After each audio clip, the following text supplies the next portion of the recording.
delighted to have Dr. Claudia Malacrida with us as our first speaker in the COHT Speaker Series. Dr. Malacrida is a professor and the current chair in the Department of Sociology. Her research focuses on two primary areas, disability and sexuality, and childbirth and choice. In each, she is concerned about how seemingly personal and embodied experiences are constrained and produced through public policy, social attitudes, and professional practice. Dr. Malacrida is the author of 3 books relating to gender and the body, with a 4th book titled A Special Health, Institutional Life in Alberta's Eugenic Years, is forthcoming from the University of Toronto Press this year. Yes.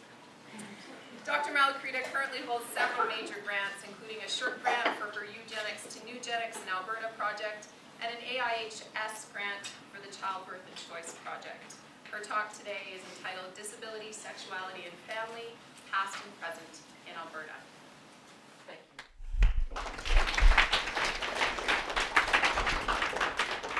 It always feels quite egoistic to hear one's life laid out like that. So I have a little housekeeping to do before. You might have noticed me talking on the phone. The university policy is that although this is a public event, I need to make an announcement that it will be taped. And if there is any objection to that, if you don't want to have your questions, there'll be time at the end for questions and answers. And if you don't want to have your brilliant questions annotated or noted for, posterity and history, then by all means, let us know. And I don't know, we'll whisper among ourselves or something. I also do want to acknowledge the Social Sciences and Humanities Research Council for their promotion of the support of the last leg of this project. But this has been a long-standing project, so there are other funders who've been engaged in University of Lethbridge Research Fund. We have research services here. Kudos to you guys for supporting people's ideas and investigations. And I want to talk, in the Alberta Historical Research Foundation, which was a grant that I got in 1999, just to give you a sense of how long it's taken me to write this stuff up. So sorry, I'm going to be faster in the future.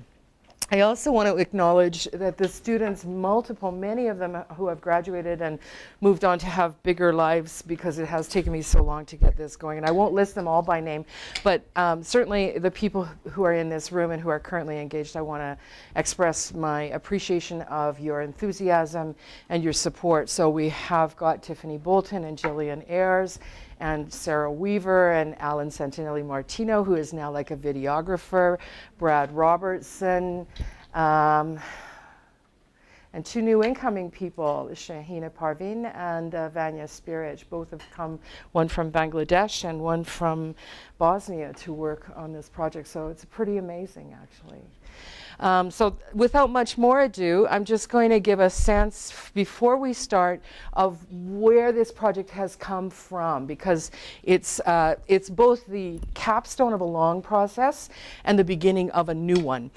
So the research that I've been doing over my life has come over my life, yeah, it's sort of fatuous comment there, over the last 15 years. Really has been organized around disability issues in 2 projects. One is the Hear My Voice project, which was funded by the Alberta Historical Resources Foundation and done collaboratively with Alberta Association for Community Living in Edmonton. And it was a collection of life stories from people who had lived at Michener Centre, talking about their lives in Michener and their lives after leaving Michener Centre. It really exposed 2 kinds of eugenics that have carried forward in my thinking throughout all of the projects that I've been engaged with that are related ever since, both passive or active eugenics, which most of us know about, things like sterilization, like preventing people from having children through imposing long-term birth control, for example, and another kind of eugenics that we don't usually think of in this way, which I characterize as passive eugenics, hiving people off from their communities so they don't have opportunities, giving them a lack of not giving them adequate information and support for engaging in relationships so that they can go forward and have those kinds of experiences that many of us value in our lives. So that was the first project. And the other project which was alluded to is the book that's forthcoming. I just got news yesterday that there's a publication grant come through to make it happen, which is like, yay. So, because apparently there's only 4 readers in Canada of academic books, and so there's not enough money to actually support, publications by academics. So there's a grant that pays for that. And this has been the 15-year-long project, and it involved interviews with institutional survivors, but also with people who had worked at Michener Center, and also it involved extensive archival records. So although this is a Center for Oral History and Traditions, this research kind of moves beyond that in a lot of ways. I'm interested in policy, and I'm interested in discourse and texts, so a lot of institutional records. Alberta's eugenic period, which lasted from 1928 to 1972, is really embedded in this project about Michener Center. But before we go too much further, I think that I'd like to just give you a little sense of what active eugenics looks like or has looked like specifically in Alberta in the historical period. So this talk is kind of organized in a linear way, and sort of going to the past and moving forward to the present.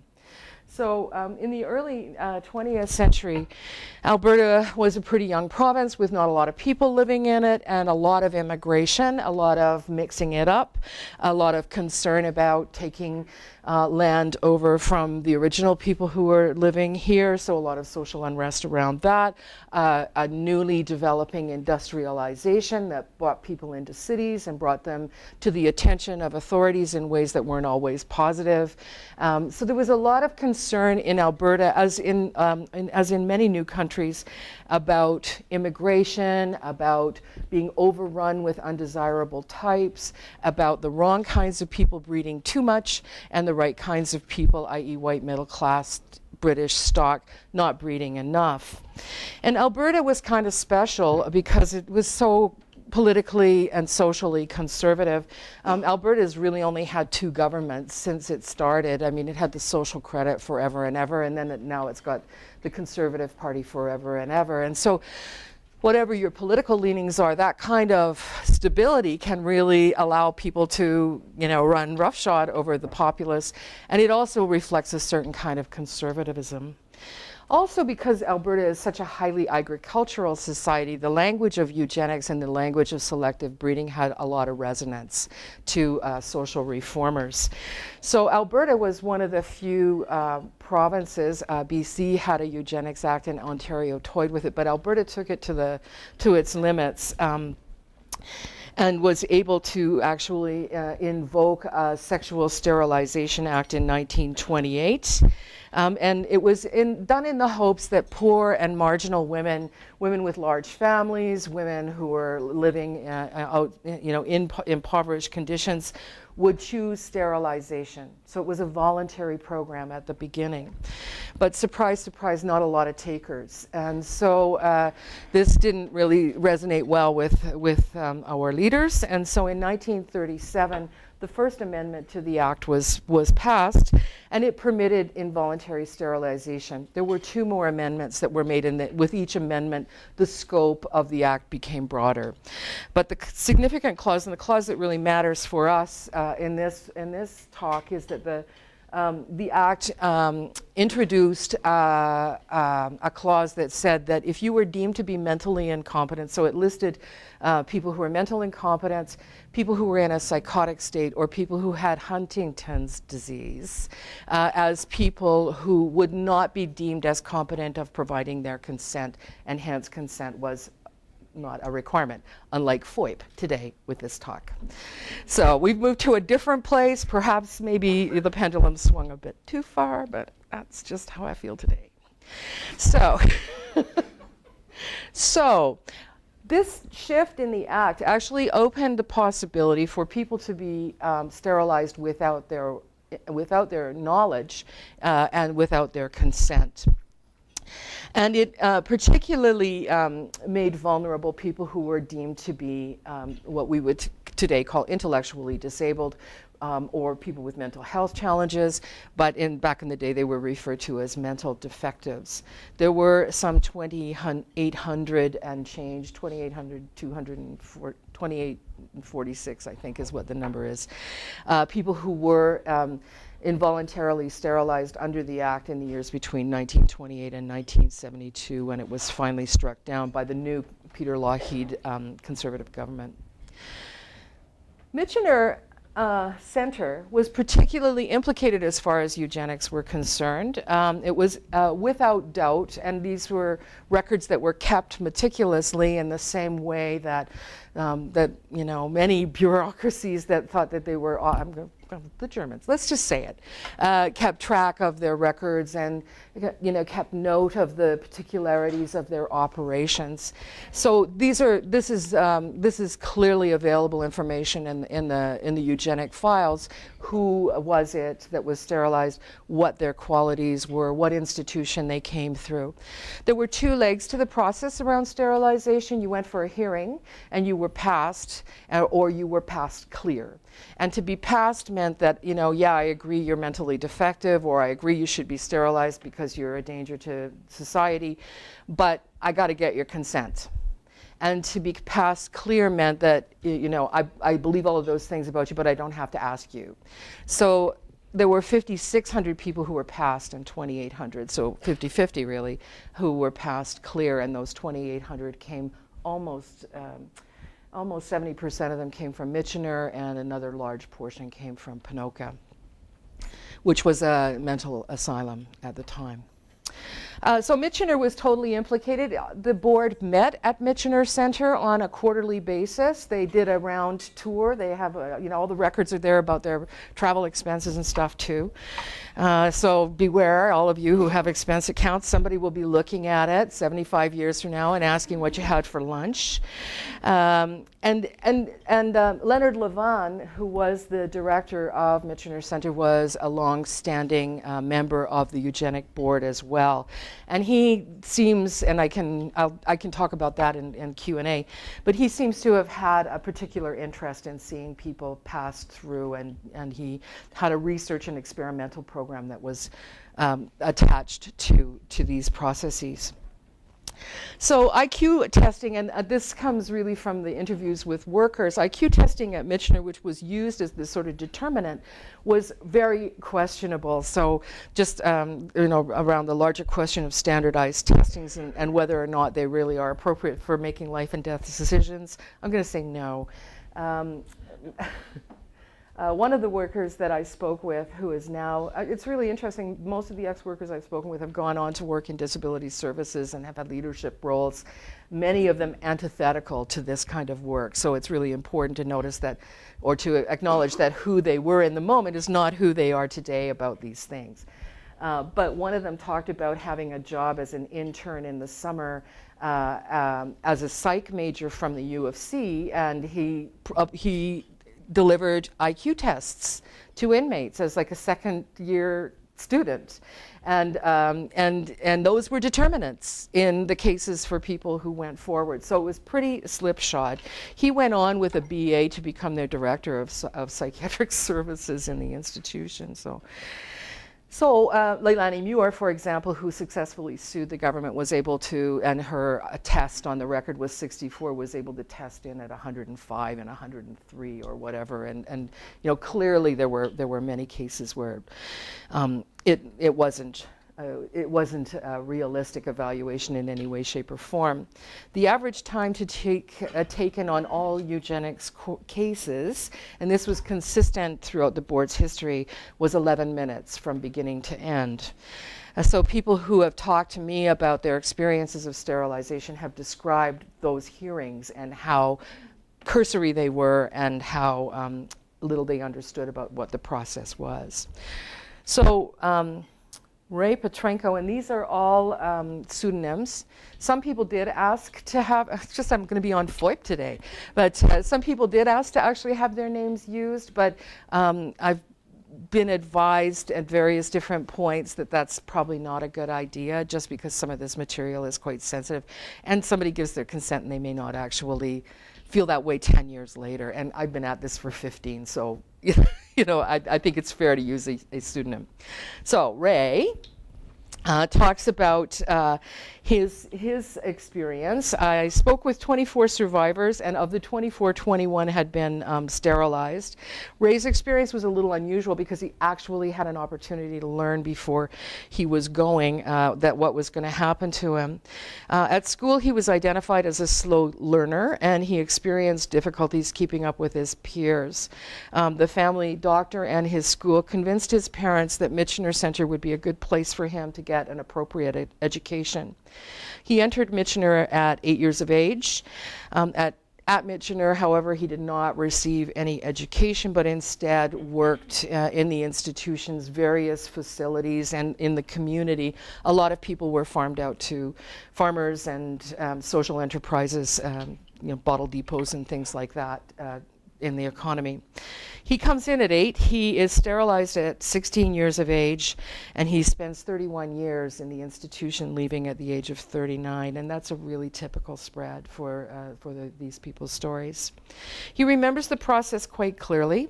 His mom and father came to visit him, and that would have been remarkable anyway. Visits were very discouraged.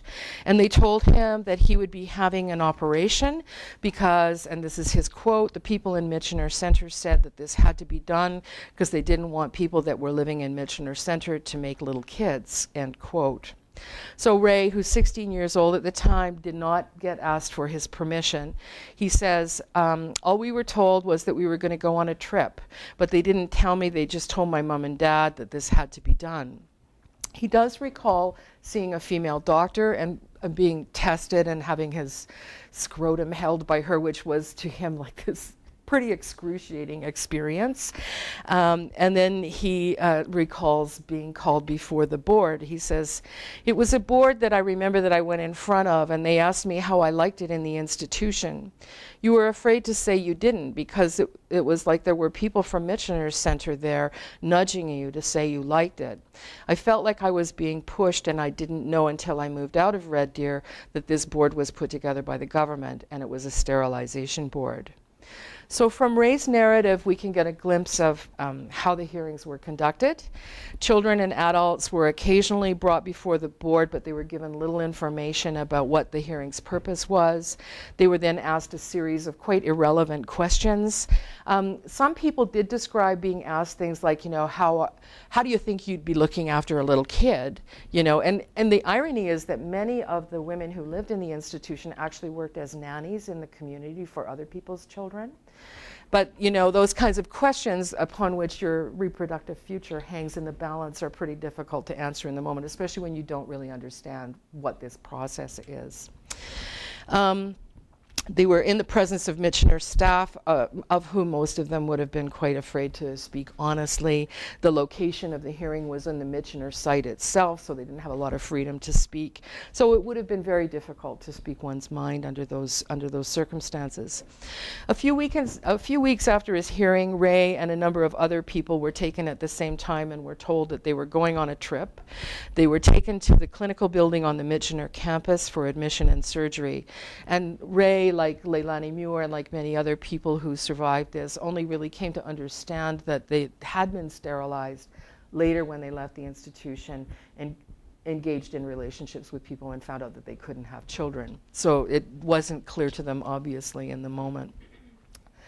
So another example of active eugenics are stories by Donna and Gerda.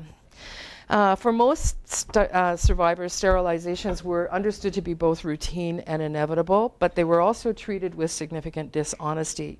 So Donna Bogdan described her sterilization, saying, they said we're going to have an operation, and I didn't quite understand what they meant by sterilization or anything. They never went into detail, so all of us had to go into a eugenics board. They were the ones that made the decision. They sterilized us, and that was that. Everybody had to go through it. It was routine.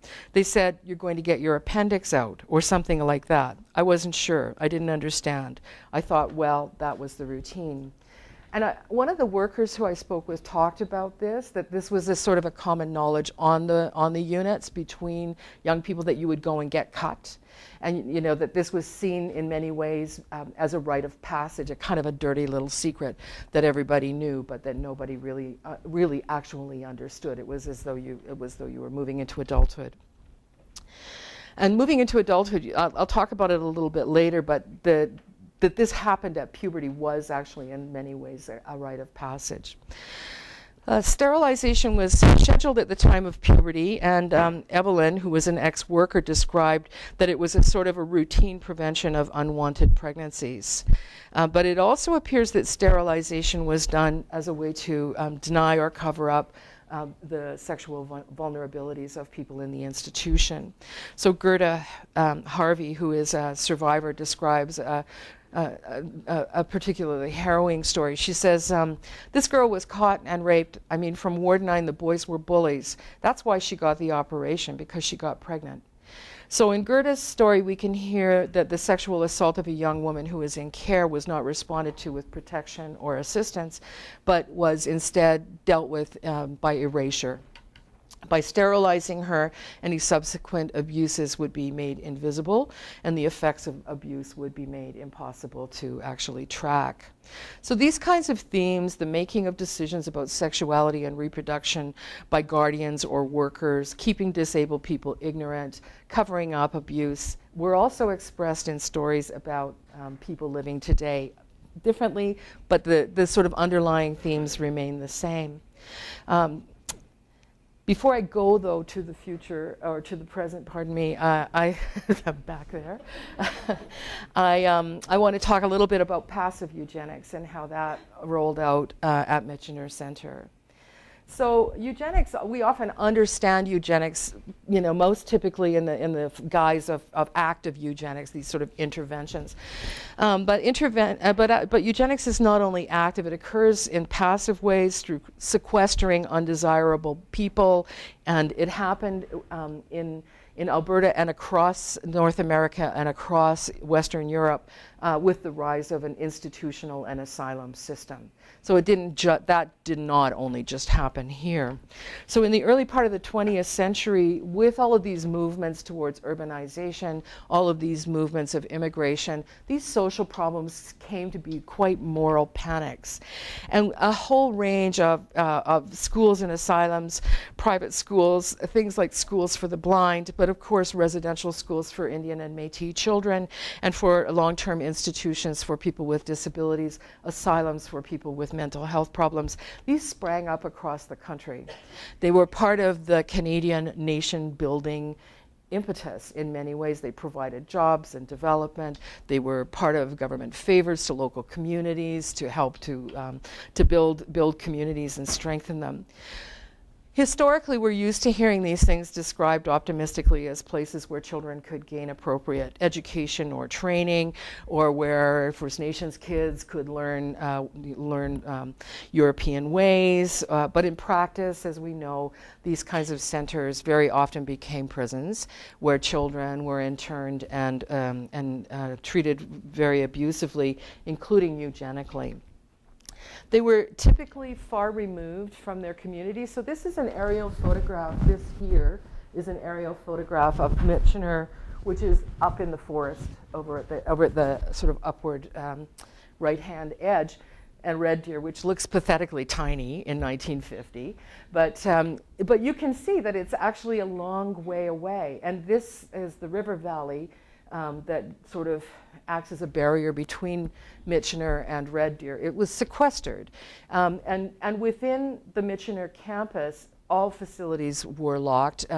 People describe boarders as having, a huge ring of keys with them.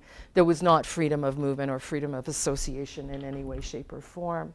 So they were far removed from their communities, and they also provided really hardly any opportunities for social interaction outside of the ward that you lived on. And this, just to say, this doesn't have a lot to do with eugenics, but just from the work that I've been doing, there were many escape attempts, and it's not that there were also several deaths of people who drowned in the river trying to get away. So it's, it was real, the kind of sort of barriers to freedom of motion. So that's a way to keep the gene pool contained if you want to use that kind of eugenic language. So as far as passive eugenics go, the reason for placing kids into institutions was for training and education. But from interviews, most of the survivors didn't actually ever go to school, but instead, as I say, worked on the campus, ran the institution, or had these kind of ironic jobs in the community for which they really never got paid. So rather than being given a couple of years of remedial education and being sent back into the school system, which was the stated aim of the institution, rather people ended up staying for a long time. They went in as little kids and they came out as adults, many of them as adults who were no longer of an age where they could get into trouble sexually, right? So of the 24 survivors I interviewed, the average age at admission was 11 years old and the average length of stay was 13, but that averages suck as any kind of marker of anything. There were some who stayed as long as 40 years, and there were a couple who stayed very brief periods who were quite bright and whose parents actually advocated and pulled them out. So the duration of stays were very long. Life inside was locked. Wards were segregated by sex. There were very few encounters between members of the opposite sex. There were very few opportunities to learn how to interact with them. And this highly regulated segregation by sex had some really long-term implications for people who were sort of couched as having behaviors, the famous behavior word, that were inappropriate. But, really, how would they have had any opportunities to learn how to, it's a long process. It took me only 3 marriages in 40 years to figure out, and I think my relationship's okay, but, so, I just think that, if you're sort of plunked in the world as a 45-year-old who's lived in a place like this, what are your chances of working it out well? So, just to give a little story about passive eugenics and how that looked in the institution. So Mary Korchevsky enters the Michener Center at the age of 12.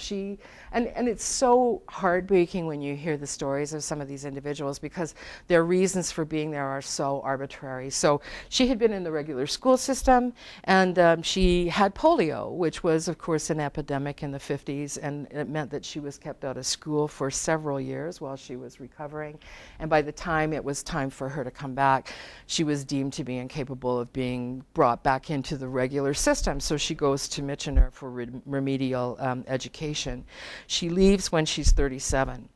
So she describes to me her various living situations over those years. And she says, I was on a ward for schoolgirls. That's her first movement. And it was a bedroom. We shared 3 to a room. And then I went to a ward in Deerholm where I slept for 19 years. That was a dormitory, and there was 38, and we slept side by side. And this would be, I took this great photo. And there's no beds in it, but because this was taken in it's 2005, I think was the year. And this is a nursing ward that looks out over it. It's actually on a raised kind of a dais looking out over the beds. And this is on the Deerholm side. Nightingale is the name of the ward. They were all named after nice things. Nightingale and Bluebird and reindeer and stuff. Seriously. So I think it's important to understand what Deerholm is, though. Deerholm is, so the place opens up and it's for children only. They have, at the beginning, 115 school-age children. By the time it ends, Michener has got 66 buildings on the campus, and there's 2 campuses, one split between a child's side, which is called Alberta School Hospital, and the other side, which is called Deerholm, which is where when you get 18, you get sent because they weren't reintegrating people into the community, they were warehousing them. So it's kind of notable, I think, that Mary experiences a lot less privacy when she becomes an adult than when she's a child, right? Because adults are dangerous. and children are innocent and all of those things. So I think in fact, surveillance increased for people as they became adults, and residents were a lot more scrutinized as they became potentially sexual actors.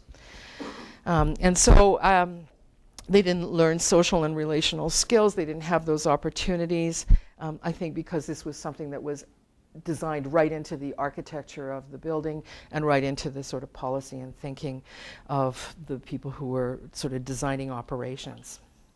So that's 40 years ago. That's sort of where those interviews have led me to think about passive and active eugenics.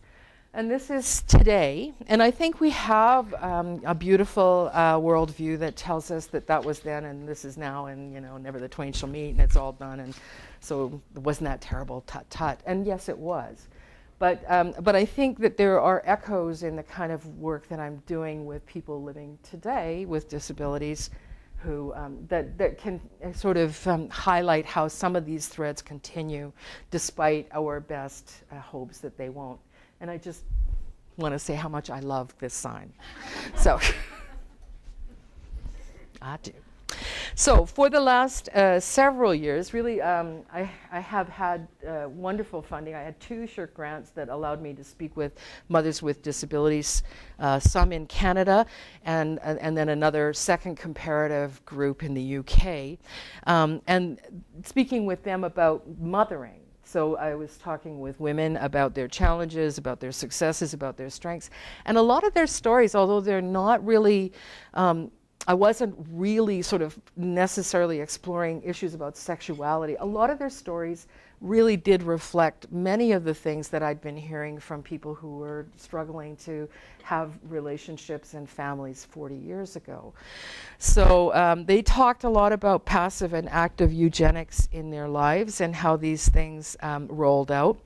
But before I go into talking about that, I'm going to go back like I did with the eugenics, with the Sterilization Act, and talk about a little bit about policy and how disability and sexuality, at least on the surface level, is framed in our culture. So we have, this is the Supreme Court of Canada. I couldn't come up with a visual somehow for Eve's Law. I couldn't find a statute of it. But in 1986, there's a woman by the name of Eve who is 24 years old, and she's living in her parents' home and attending a day program. And her workers notice that she's developing a romantic relationship with another person who's attending the day program, and they notify her mother. And there's a kind of a meeting about this and like, what will we do? So her mother, who becomes concerned about unwanted pregnancy, makes application to have her declared, to have herself declared her child's guardian, even though she's 24 and hadn't been under guardianship orders until that time. So she'd have been living a fairly independent life without the guardianship. But she seeks to formalize it legally, and as she gets that done, and then she makes a move to have her daughter have a hysterectomy.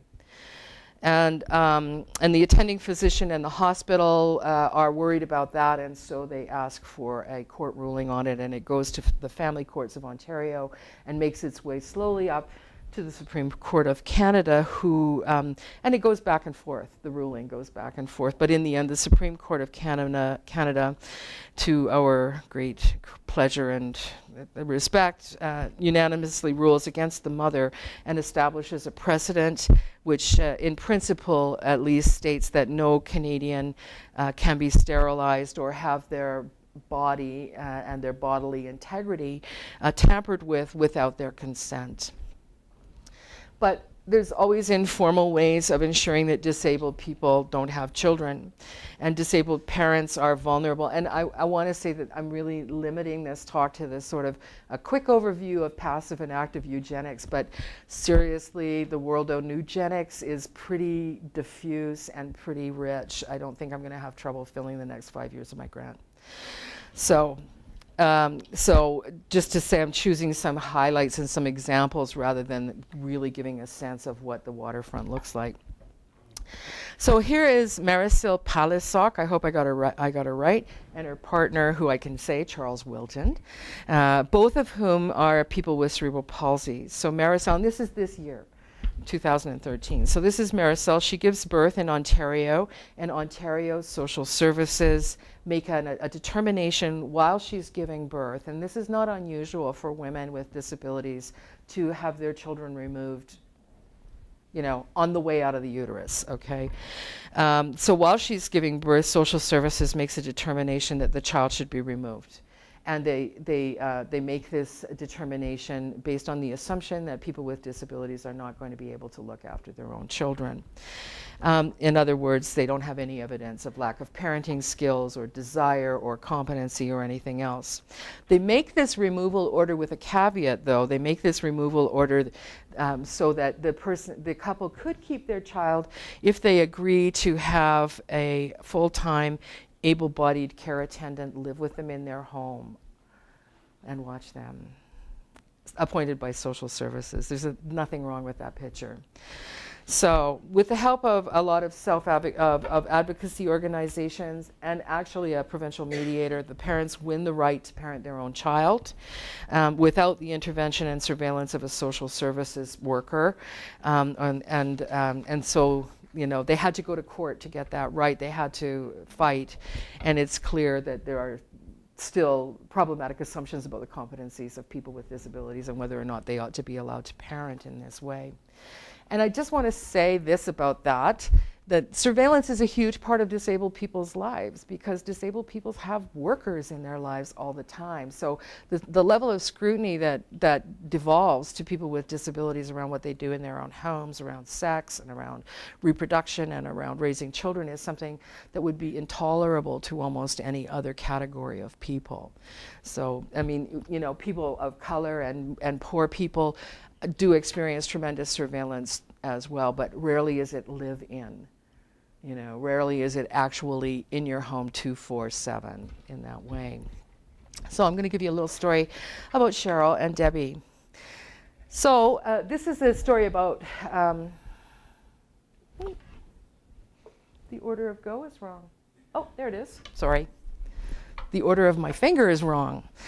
So this is a story about active eugenics. These are two stories about active eugenics. Even though in theory it is illegal to tamper with someone's person, it is disturbingly easy to hear disabled people tell you stories about how active eugenics play out in their life. So Cheryl is a 23-year-old woman who lives in the community with her fiance. She has a job. It's a supported job, but she has a job. She has an income. She has AISH. She lives with this guy. She has intellectual disability, but she's currently living under guardianship orders. A foster parent, so she was raised in the foster system. These guardianship orders are scheduled to expire when she turns 26. Very often guardianship ends at a certain time, and 25 is her best before date. So when she was which is really something we could think about a lot, but we won't. We'll assume that this is a perfectly reasonable set of arrangements. When she was 14 years old, she was placed on birth control by her foster mother, who is the same guardian today. And she says, "When I was 14, I went on birth control since I had my period started and I had to be put on it. They just wanted me to make sure that I was safe.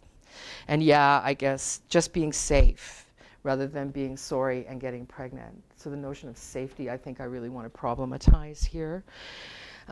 So she's put on birth control when she's 14, but the birth control that she's put on because there's an assumption of incompetence or maybe resistance on her part is depot.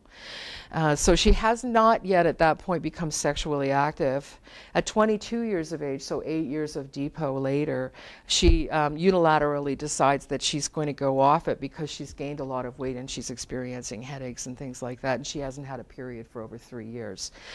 So at the time of our interview, she'd been off for 1.5 when she'd had one period, but she was worried that she might not be able to have children because of her long-term use of Depot, which is a perfectly reasonable worry. So even though she's not menstruating, and despite the high probability that she may be infertile anyways, her guardian insists that if she's going to go off Depot, she has to go onto the pill, which she does because she wants to be compliant and she wants to get out of her guardianship orders when she's 25. So she wants to look like she's being good. And again, she says her guardian insists that she go on to oral contraception just to be on the safe side.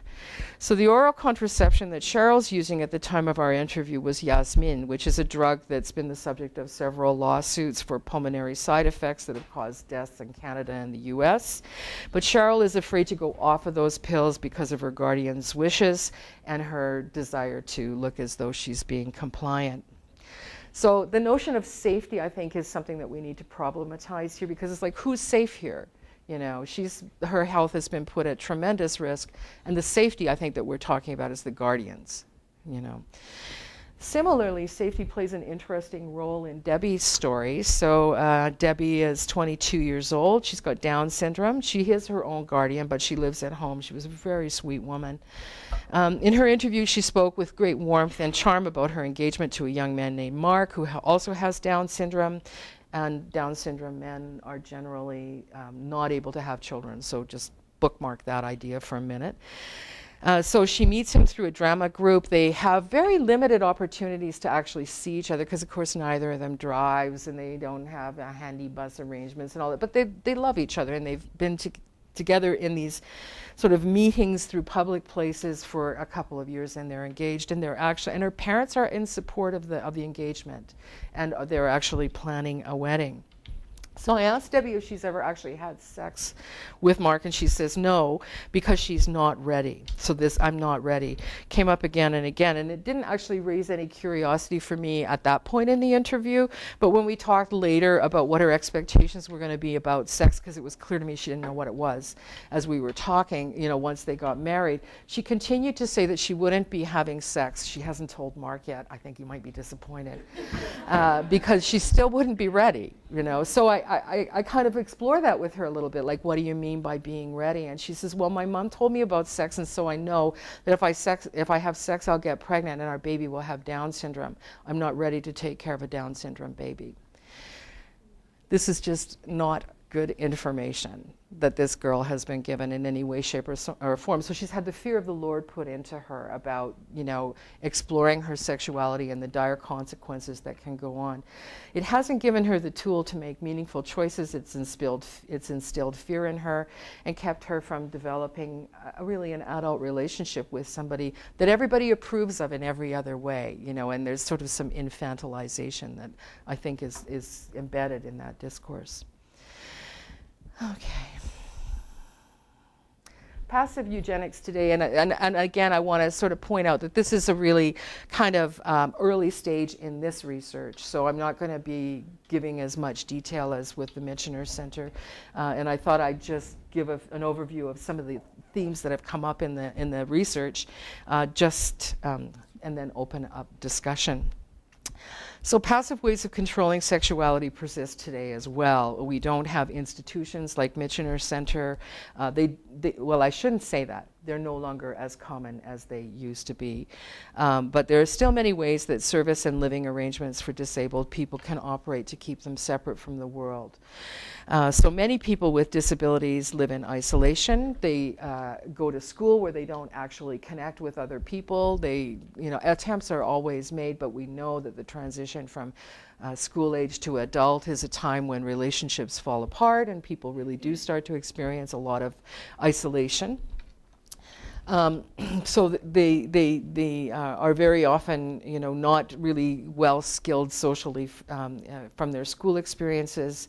A lot of them are engaged in day programs that, although they don't have the bricks and mortar of places like Michener Center, operate very much to keep people out of the community and keep them isolated and with people of their own kind, if we want to use that kind of language, which I don't, but they do bear remarkable resemblance to old-style sheltered workshops, and in that way that keep people from participating. Further, many people with disabilities, particularly those with intellectual or significant physical disabilities, find themselves living in actually really inappropriate situations. So I've interviewed several people in their 30s who live in nursing homes, for example. This is not a place to get laid, people. This is just, there's nothing erotic about that, you know. So, you know, I mean, you can't have somebody, we're talking sex. There's no way to have somebody over. There's no way to lock your door. There's no way to, you know, to entertain, to put the mood lighting on and, you know, kind of make it work. There's no way to bring somebody through this environment, even if you could lock your door and have mood lighting and all of that, to have them feel like, oh, like, yeah, this is, you know, I can build a life with this person. That's not how that's gonna play out. I've interviewed people who also live in group homes or supported living situations that have similar kinds of restrictions on their capacity to actually connect with people. You know, public areas that have no privacy. You can't sort of, you know, snuggle on the sofa because that's not done in your group home, right? This is actually somebody's workplace, not somebody's home. Rooms that don't lock, surveillance of what is deemed inappropriate behavior. I don't know. I think like that girl's photograph, you know, I'm disabled and horny. Like, you know, what's inappropriate is really something that's open to interpretation. But these become really problematic kind of events in congregated settings like group homes. I'm aware of a story of a person who lives in a supported living situation, whose living situation fell apart because of viewing pornography. You know, a young man in his 20s is like, what young man in their 20s doesn't, right? But it was untenable to his supported roommate, who actually makes a living from supporting him. You know, you get paid for actually. So these are deeply problematic kinds of events and experiences for people with disabilities. So in the end, I just want to open up the floor and just say that the passive and active newgenic forms, I think, are harder to trace in a lot of ways. I mean, it was easy to go back and look at the archives and look at the boxes full of, you know, 11-minute hearing after 11-minute hearing after 11-minute hearing about people being, you know, having their lives destroyed. That was easy. It's harder now to identify those things and to actually understand them for what they are, because they seem so normal and they seem so necessary. But I think we haven't moved as far as we'd like to think we have, and disabled people remain vulnerable to our ideas. That's it.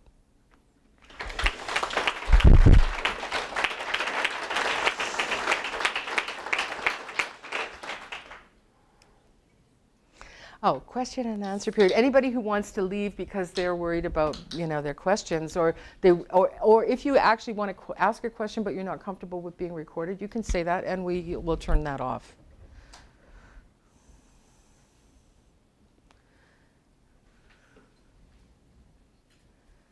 Yes. Is the Michener Center still open? This is such a good question.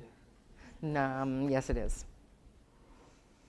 Yes, it is. And you know, like the Alberta Union of Public Employees, who actually, you know, sort of protects some of our colleagues, has been very active in lobbying against its closure. We've had a petition circulated on campus and, you know, situated in the library for people to go and sign and stuff like that. Keep Michener open. And if you go to Red Deer, which I've had to do a lot lately.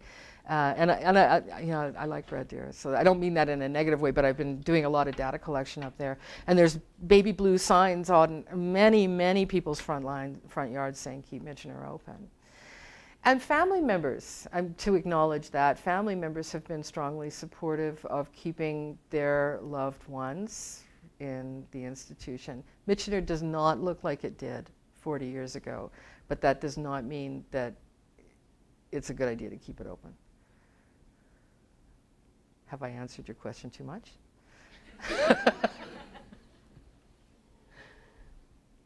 Do you have anything else you want to say about that? Because, I mean, some people want to see it stay open. Is it, if the parents didn't want it to be there, it would probably close down?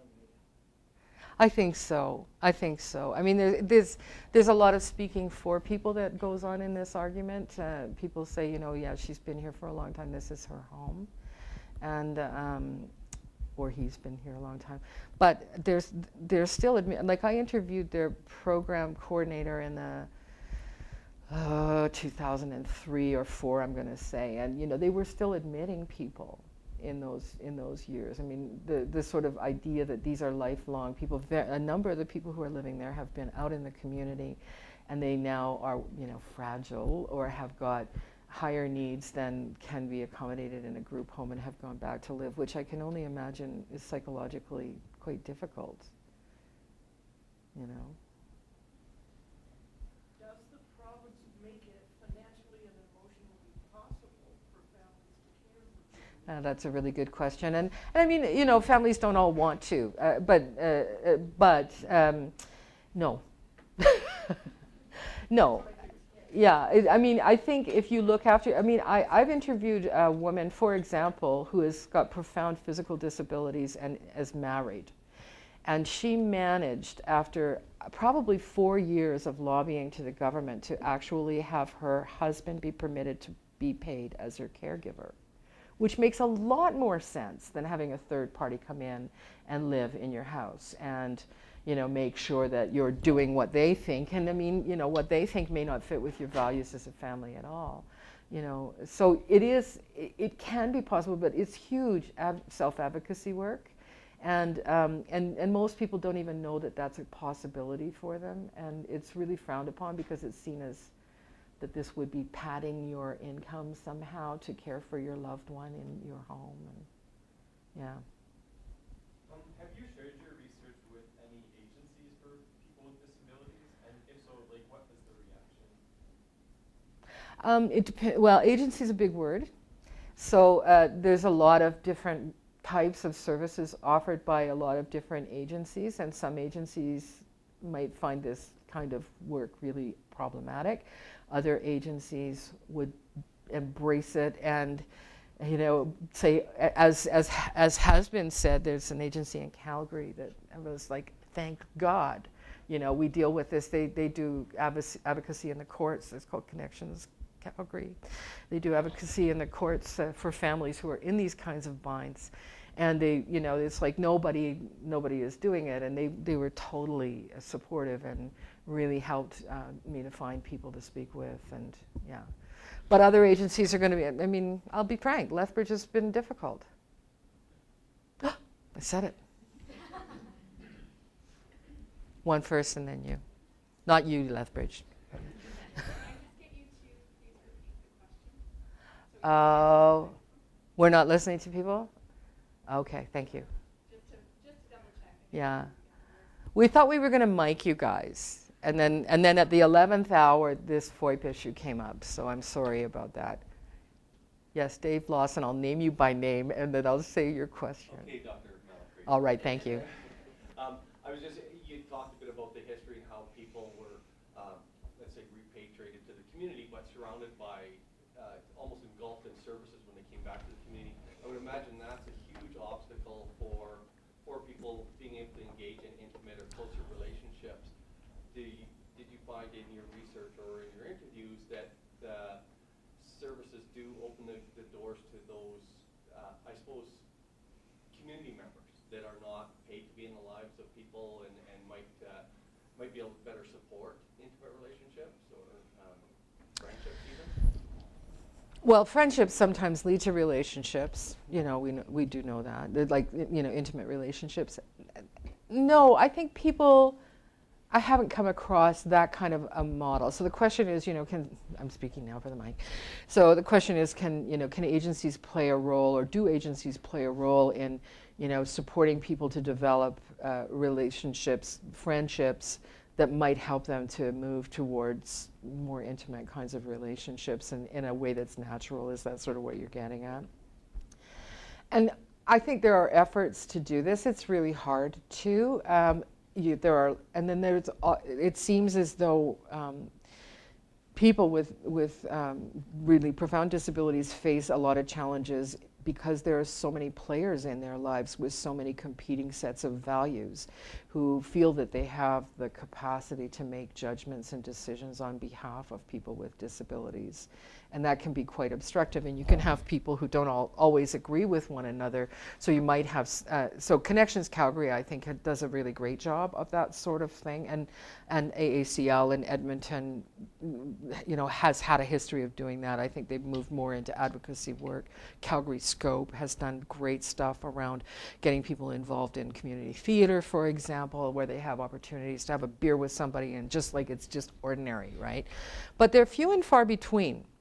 And I think that most, I think there's a move afoot to make that kind of stuff fluff and stuff too, right? There's a persons with developmental disability funding review going on right now that I think people have expressed concerns over about what the outcomes will be for natural support. So.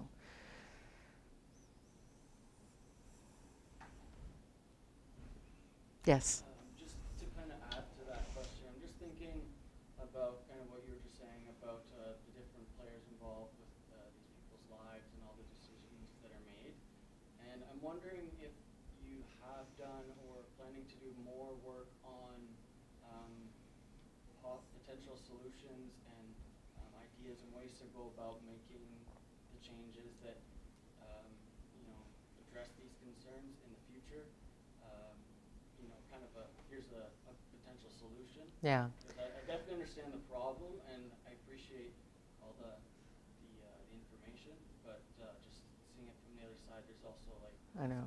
That dilemma. Right? So you work in an agency, do you? Yeah. So the question is, what do we suggest? And it's always a really good question. It's always a really difficult one for me to go to, because first of all, I think you probably do know a lot of the dilemmas, but most people don't.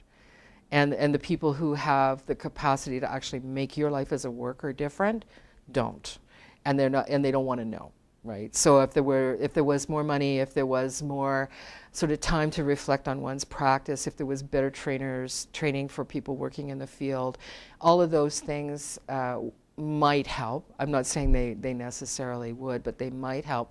But I don't know that there's a big will to go there, because it's really not, I mean, what governments want to see is people working, and they want to see people not costing a lot. And they want to see, people working in disability services fragmented and alienated themselves so that there's no united front between workers, their clients, and the government. I'm just, going there with all of that. But I mean, seriously, I think this is a very troubled field. And it can look like people are being pitted against one another and their interests are competing. So I think it's really important not to make recommendations now. I think it's really important to outline the complexities of the problem for all players. So I mean, we have been talking with workers as well.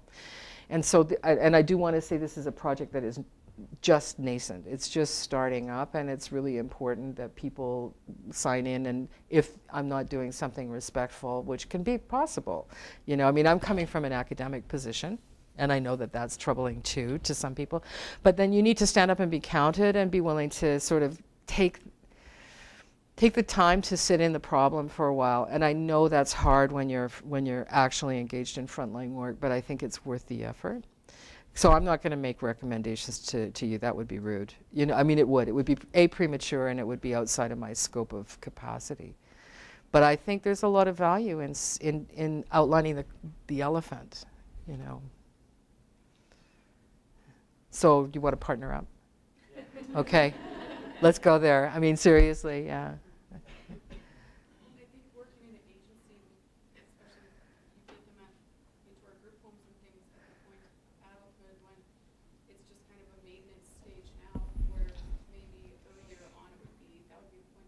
I know. How to interact appropriately with the opposite sex, because as an adult, it's hard to teach that, right? Yeah. But maybe starting younger would be a better idea. Yeah, and of course that's a total taboo, like the innocence of childhood and all of that stuff. And I mean, I had some other slides that, I mean, just to say this about that, so I do have a picture back here of a woman.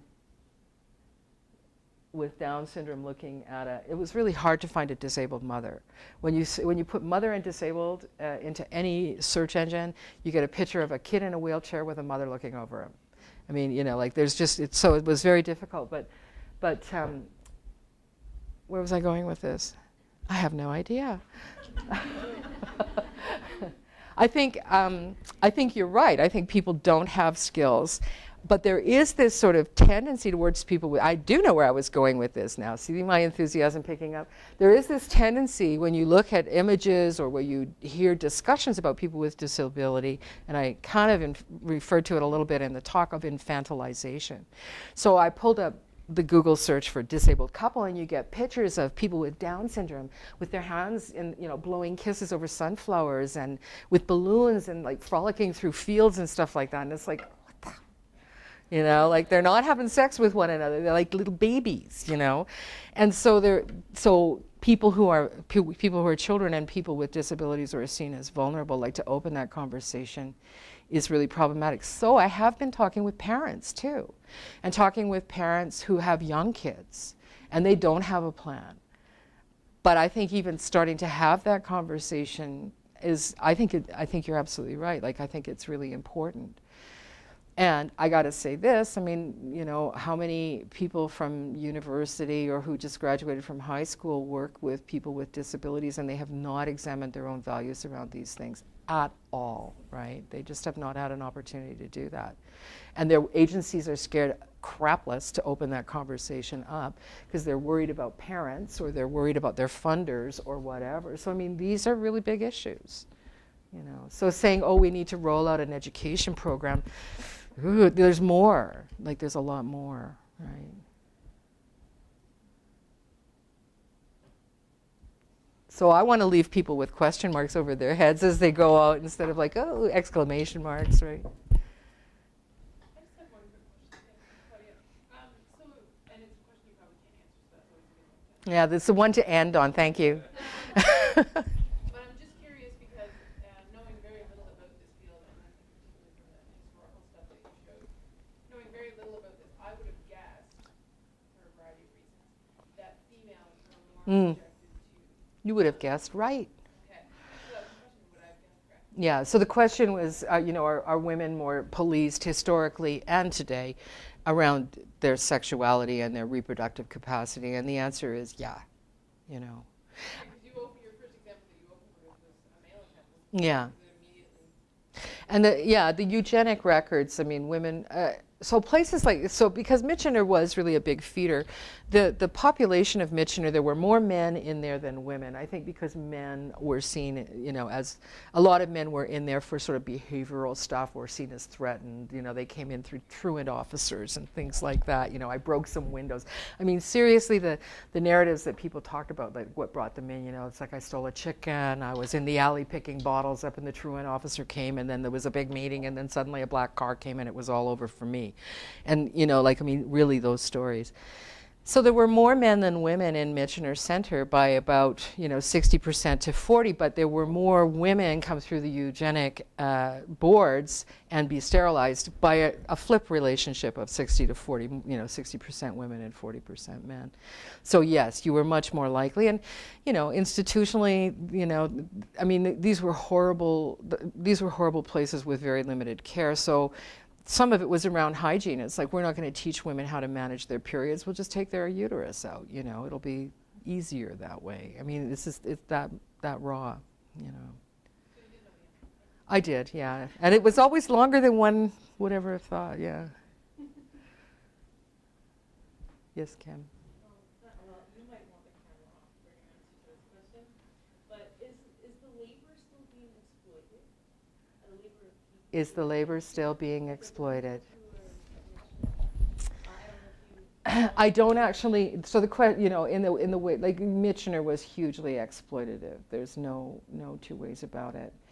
And I've got like in the book, there's a whole chapter on it in multiple ways. I mean, people, the institution until the 50s, people actually had to pay for their own upkeep. And there is a quote in the Hansard, you know, that discusses this, like, so what if the family doesn't have any assets? And it's like, well, they just got to work more. and like literally in that way. But then when public health took over Michener and the funding shifted, everybody, it was under the guise of training, so they were given a sort of a stipend, which was really like 25 cents a day, and really, really minimal. So people were exploited in workshops. They had to work in the institution. A lot of them actually provided primary care to other residents. So people who were deemed to be more competent actually worked as nurses' aides in wards where people had more profound needs. And then they worked in the community in these other ways that supported other people's capacity to make money. And a lot of the sort of what we call, what's the name of it? Social enterprises. A lot of the social enterprise kind of businesses that we're accustomed to seeing today actually came out of, there's one in Red Deer that's huge that was actually started by a guy who worked in Red Deer, and in the deinstitutionalization moment sort of cleverly made that transition into running it as a business, and it is a for-profit organization. Is that happening today? I mean, there is an argument that refers to it as the disability industry.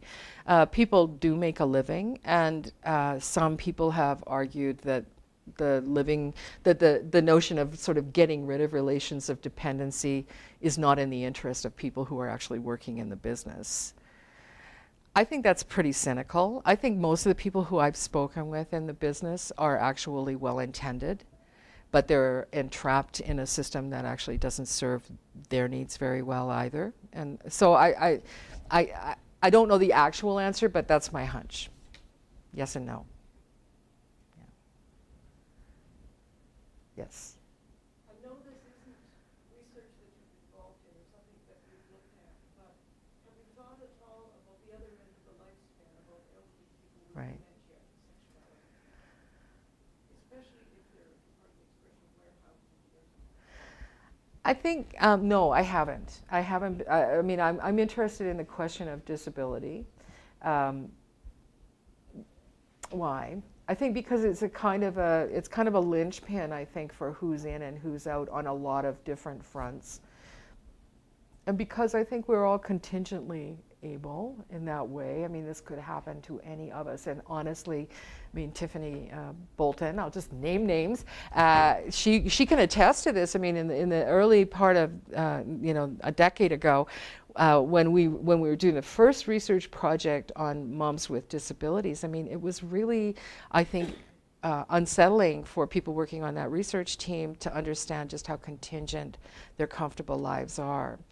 There were many women who, as the motor vehicle accident or a stroke or whatever, and everything that they sort of had in their lives suddenly becomes open for negotiation in the, stroke of a moment kind of thing. Yeah, that doesn't answer why I don't do old people. I don't do old people. Did I actually just say that? I did. Yeah. I don't think it exists. Yeah, I have. I'm becoming one. It's great. Because I believe there's essentially zero research On sexuality. number of people with Alzheimer's is like, Yeah. There you go. If you're looking for a project, you just go there. I think I've got enough to do, but yeah. It's a good question. It's a good suggestion. Graduate students can do it. There's one. I'm wondering how, or I'm assuming this happens, but how, like, homosexuality is And that, well, lots of ways. I mean, in the institutions, and I think in group homes too, people engage in what might be, in some same-sex, intercourse or, pleasuring or whatever, or predation, because that's what they can do. I don't think anybody was crazy about that, but it wouldn't be eugenic in the sense that it wouldn't, I mean, nobody would have. I'm just thinking there is a. Yeah, I actually am going to hold off on that. I'm just thinking there's something in the record that I'm remembering about an unusual incident where somebody's Can you speak to that? Do you remember, Tiffany? I just read it. It was from the 70s, actually. Yeah. There's these records that they had about unusual incidents, and this one was what they termed an incurable Homosexual, yeah.